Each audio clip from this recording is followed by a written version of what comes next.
Microbiology 4th chapter सूक्ष्मजंतू व शरीरातील प्रतिक्रिया।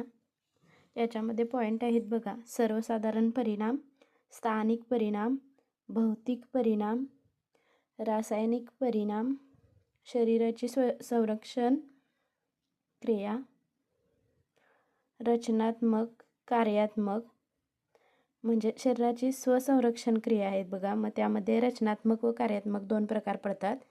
अँटीबॉडीजचे प्रकार, रोगप्रतिकारक शक्ती, नैसर्गिक किंवा प्राप्त केलेली, लस तयार करण्याची पद्धत आणि ॲलर्जी याविषयी सविस्तर माहिती आहे।